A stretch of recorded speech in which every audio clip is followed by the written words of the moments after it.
আসসালামু আলাইকুম রহমতুল্লাহি ওয়া বারাকাতুহু। আজ সত্যি দুঃখজনক একটা ব্যাপার, এবং বাংলাদেশের সচেতন নাগরিক হিসাবে শুধু আমি নয়, যে কোনো সচেতন নাগরিক যদি এ দেশ সম্পর্কে গভীরভাবে উপলব্ধি করে, যে শুধু দুঃখ পাওয়া ছাড়া তার কিছু নেই। কারণ স্বাধীনতার প্রাপ্তির পর এ যাবৎ ৫৪ বছর হয়ে গেল বাংলাদেশের বয়স, কিন্তু আজ পর্যন্ত এই দেশের রাজনীতিটা কোনো একটা সুনির্দিষ্ট নীতির উপর, অবকাঠামোর উপর, পরিকাঠামোর উপর প্রতিষ্ঠিত হলো না। ঠিক পাকিস্তান যেমন হয়নি, আমরাও ঠিক সেই পথেই। আমরা তার চাইতে ভালো নেই। কারণ এ যাবৎ আমাদের কি স্বরাষ্ট্রনীতি, কি পররাষ্ট্রনীতি, কি অর্থনীতি, কোনো কিছু, কি স্বাস্থ্যনীতি, সুশাসন, দুঃশাসন, গণতন্ত্র, ফ্রি ফেয়ার নির্বাচন, অর্থাৎ প্রশ্নবিদ্ধ নয় এমন নির্বাচনী ব্যবস্থা, মানুষে মানুষে বৈষম্য দূরীকরণ, কোনো কিছুই যেন অর্থনৈতিক ক্ষেত্রে হোক, সামাজিক ক্ষেত্রে হোক, শিক্ষা ক্ষেত্রে হোক, যে কোনো ক্ষেত্রে মানুষে মানুষের যে বৈষম্য দূরীকরণ হয়নি, অর্থাৎ সমতা প্রতিষ্ঠিত হয়নি, কিংবা আইনের চোখেও তা নয়। এই যে কোনো কিছুই আমরা অর্জন করতে পারিনি। এর পিছনে মূল কারণটা কি? এর পিছনে মূল কারণ হচ্ছে যে ধোঁকাবাজ রাজনীতিকদের প্রোপাগান্ডা, অর্থাৎ মানুষকে গোলক ধাঁধার মধ্যে ঘুরপাক খাওয়ানোর এক অশুভ উদ্দেশ্যেই। তাহলে ধোঁকাবাজ বাংলাদেশ স্বাধীনতা প্রাপ্তির পর থেকেই কিছু ধোঁকাবাজ রাজনীতিক সৃষ্টি হয়েছে। তারা নিজস্ব অশুভ উদ্দেশ্য চরিতার্থ করার অভিপ্রায় বা অভিলাষী হয়ে আমাদের এমনকি স্বাধীনতার সার্বভৌমত্বের প্রতিও তারা প্রোপাগান্ডা ছড়াতে দ্বিধাবোধ করেনি, এবং আস্তে আস্তে তারা ফুলে ফলে বিকশিত হয়েছে। আজকে বিশ্বের কোনো দেশ নেই যে স্বাধীনতা প্রাপ্তির ৫৪ বছর পরেও একটা সুনির্দিষ্ট নীতির ভিত্তিতে দেশ পরিচালিত হয় না। হতে পারে বহুদলীয় গণতন্ত্রে একটা দল ক্ষমতায় আসবে, আরেকটা দল ক্ষমতা থেকে বিদায় নিবে, সেটা হচ্ছে তার রাষ্ট্র পরিচালনার পলিসির ক্ষেত্রে। কিন্তু আমাদের দেশের রাজনীতিতে কি হয়েছে? সমস্ত হয়ে গেছে পর নির্ভরতা। আওয়ামী লীগকে ঠেকাতে গেলে আমাকে আওয়ামী লীগের শত্রু কি আছে বিশ্বে, আমি সেই দিকে চলে যাচ্ছি, অর্থাৎ আওয়ামী লীগের প্রতিপক্ষ দল সেই দিকে যাচ্ছে। আবার বিএনপিকে ঠেকাতে গেলে বিএনপির বিরুদ্ধে কোন শক্তি আছে বিশ্বের আন্তর্জাতিক অঙ্গনে, হয়তো আওয়ামী লীগ সেই দিকে যাচ্ছে। এই যে এইটা একটা দিক। আরেকটা হচ্ছে আমাদের স্বাধীনতার সার্বভৌমত্ব নিয়ে প্রোপাগান্ডা। এর পিছনে একটা কারণ হচ্ছে যে স্বাধীনতার সার্বভৌমত্বকে নিয়ে প্রোপাগান্ডা যেটা, সেটা হচ্ছে অশুভ উদ্দেশ্য। সমস্ত হচ্ছে স্বাধীনতা বিরোধী শক্তি, আওয়ামী লীগ বিরোধী শক্তি, স্বাধীনতা বিরোধী শক্তির সঙ্গে যারা অশুভ উপায়ে ক্ষমতা আরোহণ করতে চায় তাদের সঙ্গে যোগ দিচ্ছে রাজনৈতিক আরেক দল। যে অনেক সময় তাদের বক্তৃতা বিবৃতির মধ্য দিয়ে স্বাধীনতাকে, সার্বভৌমত্বকে প্রশ্নবিদ্ধ করে ফেলছে। বিশেষ করে এই ক্ষেত্রে তারা কাজ করেছে ভারত বিরোধী বক্তব্যটা দিয়ে, এবং ভারত বিরোধী বক্তব্য দিতে গিয়ে আওয়ামী লীগ বিরোধী বক্তব্যটা তারা দিয়ে ফেলতেছে। যেমন আমি একটা উজ্জ্বল দৃষ্টান্ত দিই। এরশাদ পতনের পরে যখন ৯১ সালে, তখন তত্ত্বাবধায়ক সরকার শাহাবুদ্দিনের অধীনে নির্বাচনের সময় ঠিক আওয়ামী লীগ বিরোধী জোটগুলো প্রচার করতে লাগলো যে আওয়ামী লীগ যদি ক্ষমতায় আসে এ দেশে মসজিদে মসজিদে আজান ধ্বনি উচ্চারিত না হবে উলুধ্বনি। কত বড় নোংরা কথা! এইভাবে তারা প্রচার করতে লাগলো। দেখ, সেই 91 সালে বিএনপি ক্ষমতায় আসলো, 96 সালেও একই কথা তারা শুরু করলো। কিন্তু বিএনপি রাষ্ট্র পরিচালনার ব্যর্থতার কারণেই হোক, 96 সালে অনেক ঘটনা ঘটলো, আমি সেই দিকে যাচ্ছি না।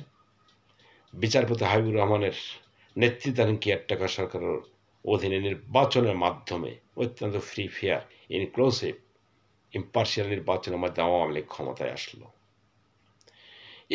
আসার পর দেখা গেল মসজিদে মসজিদে কোথাও উলুধ্বনি নেই, সব মসজিদে আজান ধ্বনি উচ্চারিত হয়েছে সঠিকভাবেই।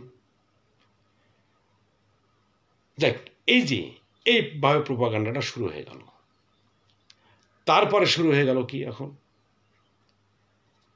যে ভারতের বিরুদ্ধে যখন দেখা গেছে যে এই কথাটাও আমাদের মিথ্যা প্রমাণ হয়ে গেল, তখন শুরু হয়ে গেল কি ভারতের বিরুদ্ধে গোলামি চুক্তি আওয়ামী লীগ করেছে, শেখ মুজিব করেছে। গোলামি চুক্তি, 25 বছরের গোলামি চুক্তি, এটা শুরু করলো। অথচ দেশের জনগণ তো এতটাই দুর্বল অনুভূতির, তারা ভাবছে না যে এর আগে এখন যারা বলছে গোলামি চুক্তি পরবর্তীতে, তারা যে কিছুদিন আগে বলল যে আওয়ামী লীগ ক্ষমতায় আসলে মসজিদে মসজিদে উলুধ্বনি হবে, আজান ধ্বনি হবে না। কিন্তু কই, উলুধ্বনি তো হয়নি, ঠিকই হয়েছে আজান। এমনকি 54 বছরে স্বয়ং জামাত ইসলামেও ক্ষমতায় থেকেছে, অর্থাৎ বিএনপির সঙ্গে জোট গঠন করে। আওয়ামী লীগ, জাতীয় পার্টি, বিএনপি, জামাত, আওয়ামী লীগ সবাই ক্ষমতায় থেকেছে। কিন্তু দেশের জনগণ, বিশেষ করে এই হুজুর টাইপের লোকগুলো, তারা বলুক তো দেখি মৌলভী সাহেবেরা, যে আওয়ামী লীগের আমলে মসজিদ, মাদ্রাসা, ইসলামী শিক্ষা, এমন কোনো মাদ্রাসা নেই, এমন কোনো মসজিদ নেই যেখানে আওয়ামী লীগের অবদান নেই, এবং সবচাইতে তারা আওয়ামী লীগের আমলে সেবাটা বেশি পেয়েছে। এমনকি করোনাকালীন সময়ও মসজিদের ইমামেরা সে করোনাকালীন ভাতাও পেয়েছে। অথচ সেই ইমামরাও বোঝে না যে আওয়ামী লীগের বিরুদ্ধে বলা হয়েছিল যে আজান ধ্বনি না হয় উলুধ্বনি হবে, তাহলে তারা কত বড় মিথ্যা কথা বলেছিল। আজকে সেই হুজুরগুলোকেও দেখা গেছে যে ওই মিথ্যাবাদীদের দলে চলে গেছে। এই হুজুরদের দ্বারা তাহলে ইসলাম প্রতিষ্ঠিত হবে কিভাবে, মানুষ ইসলামের নীতির প্রতি অনুরাগী হবে কিভাবে, এই হুজুররা যদি ইমাম সাহেব সেজে থাকে প্রত্যেকটা সমাজে। যাই, সেটা একটা যাচ্ছি না। আজকে বলছে গোলামি চুক্তি বলে আসছিল অনেক দিন থেকে, তখন থেকেই, যে ভারতের সঙ্গে গোলামি চুক্তি। কিন্তু এখন ভারতের সঙ্গে চুক্তিগুলো নিয়ে সাংবাদিকদের প্রশ্নে তোপে আমাদের বর্তমান পররাষ্ট্র উপদেষ্টা জনাব তৌহিদ হোসেন কি বললেন, যে ভারতের সঙ্গে যত চুক্তি হয়েছে তার মধ্যে গোলামি আমি কিছুই দেখছি না, কোনো সমস্যাই দেখছি না। এবং 100টা চুক্তি ভারতের সঙ্গে হয়েছে, সবগুলোতেই আমরা এখন পর্যন্ত যত চুক্তি স্টাডি করছি কোথাও কিন্তু গোলামি চুক্তি নেই, পরিষ্কার কথা বলছে। তাহলে এই হুজুররা কি জবাব দিবে? এই হুজুররা এখন তাদের গুরুদেরকে প্রশ্ন করে না কেন যে আপনারা কেন মিথ্যা কথা বলছেন? তাহলে তারা বারবার মিথ্যা কথা বলছে, আর হুজুররা কিন্তু জায়েজ করছে তাদের সঙ্গে সঙ্গ দিয়ে।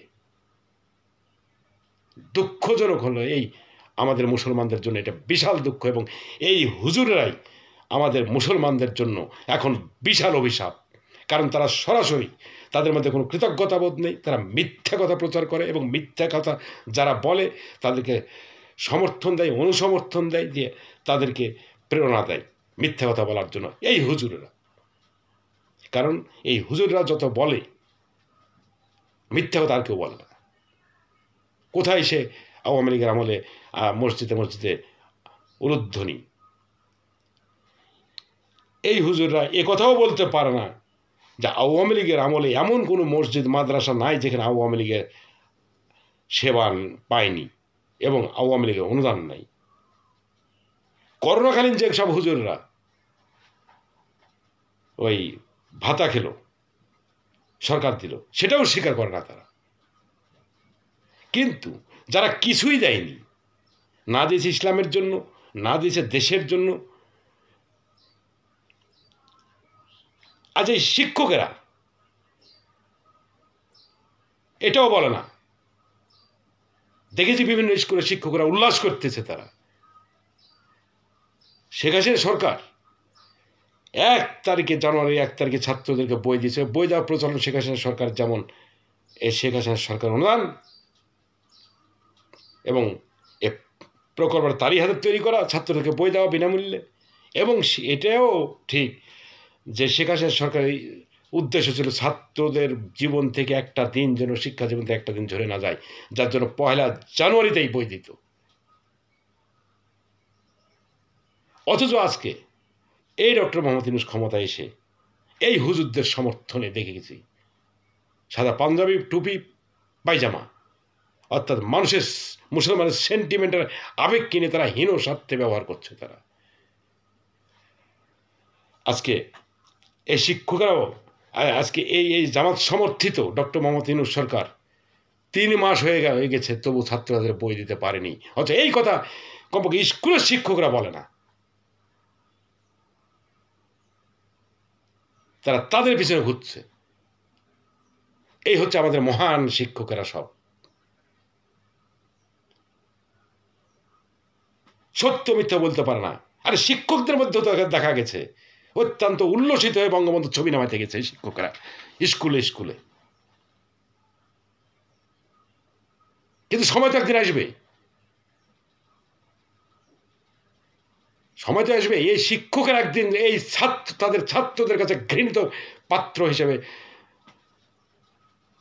পরিচিতি লাভ করবে, এবং ঘৃণার, সেদিন শিক্ষক নয় ঘৃণার পাত্র হিসেবে তারা চিহ্নিত দেখবে ছাত্রদের কাছে, তাদের গ্রহণযোগ্যতা থাকবে না। কারণ এই ছাত্র একদিন বুঝবে যে আমাদের জন্য কে ভালো করেছে, আমাদের শিক্ষার জন্য কে ভালো করেছে। আর এইসব শিক্ষকরা তাদের হীন ছাত্র চরিতার্থ করার অভিলাষী হয়ে, অভিপ্রায় হয়ে, তারা অত্যন্ত উল্লসিত হয়ে তারা বঙ্গবন্ধুর ছবি পর্যন্ত তারা নিজ হাতে নামিয়েছে। অবশ্য কোনো শিক্ষক কষ্ট পেয়েছে, আর কোনো শিক্ষক উল্লসিত হয়ে চলে গেছে। এইসব শিক্ষকের তো লিস্ট আছে, সময় একদিন আসবে, সেদিন প্রচার হবে যে কোন শিক্ষক কি করেছিল। এই শিক্ষকেরা যারা বঙ্গবন্ধুর ছবি নামাইতে গেছে অত্যন্ত আনন্দিত হয়ে, উপরে নির্দেশে নয়, আনন্দিত হয়ে আওয়ামী লীগ ক্ষমতায়, আওয়ামী লীগের পতন হয়েছে, তাই তাদের সম্পর্কে সেদিন আলোচনা হবে একদিন, যে কে তোমাদের শত্রু আর কোন শিক্ষক তোমাদের শত্রু আর কোন শিক্ষক মিত্র। এই ছাত্রদের জীবনকে নিয়ে খেলা করেছে কোন শিক্ষক, তার ব্যক্তিগত পছন্দের কোন দলকে খুশি করতে গিয়ে, অথবা তার প্রতিহিংসাকে প্রতিষ্ঠিত করতে গিয়ে ছাত্রদের জীবন নিয়ে খেলা করেছে। আজকে 3 মাস ধরে ছাত্রগুলো বই পায়নি, এই শিক্ষকরা কি সেদিন জবাব দিবে? কাজে পরিষ্কার বলবো, এই শিক্ষকরা আপনারা সাবধান, কারণ ছাত্রদের জীবন নিয়ে খেলা করছেন, ছাত্রদেরকে বোঝাতে অক্ষম হয়েছেন নিজের ব্যক্তিগত স্বার্থকে চরিতার্থ করতে গিয়ে। আর এই শিক্ষকরা আপনারা তৈরি হন, কারণ শিক্ষক হিসাবে যে মহান পেশা, আপনারা সে মহান ব্যক্তির পরিচয় পাবেন না, আপনারা হবেন ঘৃণিত আপনাদের ছাত্রদের কাছে, কারণ সব তো ইতিহাস হয়ে আছে। যাই হোক, তাহলে শুধু তাই নয়, 25 বছরের গোলামী চুক্তি আর খুঁজে পাচ্ছে না এই সরকার। ওই যেখানে বলা হতো উলুধ্বনি হবে, আজান ধ্বনির পরিবর্তে উলুধ্বনি হবে, সেখানে আজান ধ্বনি হয়েছে, বরং আজান ধ্বনি আরো বিকশিত হয়ে মসজিদ মাদ্রাসা বৃদ্ধি পেয়েছে শেখ হাসিনা আমলে, তারপরে আজানও বৃদ্ধি পেয়েছে। আজ কি পেয়েছেন? সব তো আওয়ামী লীগের বিরুদ্ধে আন্দোলন করলেন, এই 10টা মাসে কি পেয়েছেন নিজের হিসাব নিকাশগুলো করেন। সব জনগণ, সব শিক্ষকরা, সব মৌলবি সাহেবরা মসজিদের কিছুই পাননি। তারপর আপনাদের মুখে কথা নাই, কারণ এই যে আপনাদের প্রতিহিংসার চরিত্রটাকে প্রতিষ্ঠিত করতে পারছেন ডক্টর মোহাম্মদ ইউনূসের নেতৃত্বে, ইউনূসের মাধ্যমে। যার জন্য ডক্টর ইউনূস, যার মাধ্যমে আপনারা সুৎখোর হিসেবে ফতোয়া দিয়েছিলেন ডক্টর ইউনূসকে যখন নোবেল পেল, আজকে ডক্টর ইউনূসকে আপনারা দেবতা হিসেবে মেনে নিচ্ছেন, নেতা হিসেবে মেনে নিচ্ছেন। কি করে মানুষ আপনাদের পিছনে? আপনাদের দ্বারা ইসলামের কি সেবা হবে আর ইসলাম কি বিকশিত হবে? ইসলাম তো প্রশ্নবিদ্ধ হচ্ছে আপনাদের মতো ইমামেরা থেকে। এই একটা কথা। 25 বছর গোলামি চুক্তি কই? আজ কেন বলছে যে গোলামি চুক্তি? কোথাও গোলামি খুঁজে পাচ্ছি না। যদি গোলামি চুক্তি হয় তাহলে ভারত একের পর এক চুক্তি বাতিল করছে, বাংলাদেশ করছে না কেন? বাংলাদেশের চুক্তি বাতিল করার কথা, কারণ গোলাম তো করছে না কেন?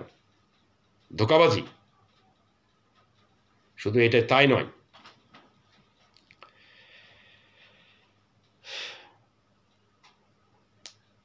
আজ পররাষ্ট্রনীতি আমাদের কত দুর্বল হয়ে গেছে প্রতিবেশী রাষ্ট্রের কাছে। প্রতিবেশীর সাথে ঝগড়া ঝাঁটি করে দ্বন্দ্ব করে কয়দিন টিকবেন? ইউনূস থাকবে না, এনসিপি থাকবে না, কিন্তু এনসিপি কোনো রাজনৈতিক দল নয়, কিংস পার্টি, ফটকাবাজি পার্টি, ওই চিলড্রেন পার্টি, যাদের কোনো দূরদর্শিতা নাই। যেদিন আমেরিকার মিলিয়ন শেষ, আমেরিকার মার্কিন ডলার শেষ হয়ে যাবে, সেদিন এরাও বিদায় নেবে। কিন্তু থাকবে এই বিএনপি, আওয়ামী লীগ এবং তাদের নেতৃত্বাধীন দেশ প্রেমিক কিছু রাজনৈতিক দল। আর জামাত ইসলাম চিরদিন বাংলাদেশের বিরুদ্ধে চক্রান্ত করে যাবে। এরকম যখন বাংলাদেশের বিরুদ্ধে আরেকটা ডক্টর ইউনূসকে পাবে, তখন তারা আবার সেই চক্রান্তে যাবে। উলুধ্বনির পরিবর্তে আজান ধ্বনি। গোলামি চুক্তি আর কোথাও খুঁজে পাচ্ছে না। আরে ভারত তো আমাদের কাছে কিছু নেয়নি, কিন্তু আমরাই তো ভারতের কাছ থেকে নিয়েছি অনেক। আমরা জয়ও করেছি। শেখ হাসিনার পক্ষেই ভারতের বিরুদ্ধে মামলা করে বঙ্গোপসাগর জয় করা শেখ হাসিনার পক্ষে সম্ভব হয়েছে। শেখ হাসিনার পক্ষে ছিটমহলগুলো আদায় করেছি। কই বিএনপির সঙ্গে তো জামাত ক্ষমতায় ছিল 2001 থেকে 2006 পর্যন্ত। ছিটমহলের পাওয়ার জন্য বাংলাদেশের এই ছিটমহলগুলো ভারতের কাছ থেকে পাওয়ার জন্য একটা ছিটের ছচ্চল করতে পারেনি, যেটা শেখ হাসিনা আদায় করেছে। আজকে ভারত বিরোধী অভিযোগ, শুধু ভারত বিরোধী কথাবার্তা বলে, মানে হিন্দু মুসলমানের কথাবার্তা বলেই আপনারা আজকে দেশটার 12টা বাজিয়েছেন। এই সেই জামাত ইসলামেরা আর ওই জঙ্গি আর হিজবুত তাহরির, ওই আমেরিকার টাকাতে। ঠিক আছে, চলুক, সবাই বাংলাদেশের মানুষ। আজ ইউনূস যে প্রতিশ্রুতিগুলো দিয়ে এসেছিল, গণতন্ত্র প্রতিষ্ঠিত হবে, ফ্রি ফেয়ার নির্বাচন হবে, আইনের শাসন প্রতিষ্ঠিত হবে, মানুষে মানুষে বৈষম্য বিরোধী থাকবে না, কিন্তু এই হুজুর সাহেবরা খেয়াল করুন তো দেখি, 10টা মাস ধরে আজ কিভাবে মানুষের ধন সম্পদ লুটপাট হচ্ছে, বাড়িঘর চালিয়ে দেওয়া হচ্ছে। নির্বাচন কোথায়? গণতন্ত্র কোথায়? পক্ষান্তরে ব্যক্তিগতভাবে ইউনূস দেশে তার গ্রামীণ ব্যাংক, যেটা এই গ্রামীণ ব্যাংক ছিল জামাত ইসলামের কাছে সবচাইতে একটা শত্রু সংগঠন, কারণ ইসলামিক দৃষ্টিভঙ্গি থেকে। কারণ গ্রামীণ ব্যাংক সমস্ত সুদের টাকার উপর প্রতিষ্ঠিত, এবং সে টাকাগুলো গরিবের উপর 40-45% গরিবের টাকা নিয়ে আজ গ্রামীণ ব্যাংক প্রতিষ্ঠিত গ্রামের কোটি কোটি ডলার আমেরিকাতে পাচার করেছে। আজকে একই ঘটনা ঘটছে, যে প্রথমে ডক্টর মোহাম্মদ ইউনূস ওই গ্রামীণ ব্যাংকে 666 কোটি শুল্ক মওকুফ করে নিল। ওই গ্রামীণ টেলিফোন বা ওই গ্রামীণ টেলিকমিউনিকেশনের 4,500 কোটি টাকা রাষ্ট্রে মওকুফ করে নিল। এটা তো জনগণের টাকা। আচ্ছা, এই ক্ষেত্রেও এই সুন্নাতি পোশাকধারী ধোঁকাবাজ জামাত ইসলামেরা নীরব, কাজে উপায় নেই। মানুষের চোখ মুখ খোলা, ধোঁকাবাজি মানুষ সব বুঝে। ইসলাম কি বলছে আর আপনারা কি বলছেন, আর ক্ষমতায় যাওয়ার জন্য কি বলেছিলেন জনগণকে, এখন কি করছেন। সব জনগণ বুঝে। কাজে প্রত্যেকটা পেশার মানুষ কারা প্রতিহিংসা পরায়ণ হয়েছে আর কারা দেশের জন্য কাজ করছে সব লিস্ট কিন্তু আছেই, বলা যায় না সময় কখন কি কাকে ধরে ফেলে। কাজে সাবধান হন। অনেক কথা আমার আলোচনা হয়ে গেল, কারণ ইতিহাস কোনোদিন বিদায় বলে না, ইতিহাস বলে আবার দেখা হবে, বলা যায় না। এরকম পরিস্থিতি কোনোদিন যদি আসে তাহলে যারা নিরপেক্ষতা হারিয়েছেন, প্রতিহিংসা পরায়ণ হয়ে যাদের পেশাগত নিরপেক্ষতা হারিয়েছেন, তারা একটু সতর্ক হন, চিন্তাভাবনা করুন, সঠিক চিন্তাভাবনা। ঔচিত্য জ্ঞানটাকে, প্রতিহিংসা পরায়ণ হয়ে ঔচিত্য জ্ঞানটাকে ছুঁড়ে না ফেলে আজ ঔচিত্য জ্ঞানটাকে বিবেকে এবং মনে ফিরিয়ে আনুন, প্রতিষ্ঠিত করুন এবং সেভাবে সঠিক চিন্তাভাবনা করুন, সঠিক পথ অবলম্বন করুন, সঠিক সিদ্ধান্ত নিন। এই বলে আমি আমার, আর এই যে ধোঁকাবাজ যারা আছে এগুলো তো প্রমাণিত, এই ধোঁকাবাজদেরকে প্রত্যাখ্যান করুন, নাহলে ধোঁকাবাজদের গোলক ধাঁধায় যদি পড়ে যান ওখান থেকে আর উঠতে পারবেন না আপনারা। কারণ ধোঁকাবাজ তারা তাদের হীন স্বার্থ চরিতার্থ করার অভিপ্রায়ে তারা আপনাদেরকে ধোঁকা দিচ্ছে, জনগণকে ধোঁকা দিচ্ছে, বিভিন্ন পেশাজীবী মানুষকে ধোঁকা দিচ্ছে। কিন্তু তাদের ধোঁকা তো প্রমাণিত। ওই উলুধ্বনি থেকে শুরু করে ভারতের সঙ্গে গোলামী চুক্তি থেকে শুরু করে আর এরকম অনেক কিছু, ভারত বিরোধী থেকে শুরু করে আরও অনেক কিছু বিষয়, তাদের একটাই উদ্দেশ্য ভারত ভারত ভারত, অর্থাৎ হিন্দুদের বিরুদ্ধে কথাবার্তা, হিন্দুদের বিরুদ্ধে সাম্প্রদায় অর্থাৎ সাম্প্রদায়িক কথাবার্তা বলে তারা মুসলমানের সেন্টিমেন্টকে, তাদের সেন্টিমেন্টের আনুকূল্যতা অর্জন করতে চায়। আর করতে গিয়ে মানুষের যে বিষোদাগার, দেশকে যে গোটা বিশ্ব থেকে বিচ্ছিন্ন করে দিচ্ছে তারা, এই বিষয়গুলো খুব বড় পরিসরে ভাবতে শিখুন। নাহলে আর ক্ষুদ্র পরিসরে ভাবতে গেলে ওই নিজেকে ক্ষুদ্র করেই রাখবেন, ওই ক্ষুদ্র হয়েই থাকবেন, ওই চিরজীবন তাদের মতো তাবেদার হয়েই থাকবেন, নিজের সক্রিয়তা বলতে কিছু থাকবে না।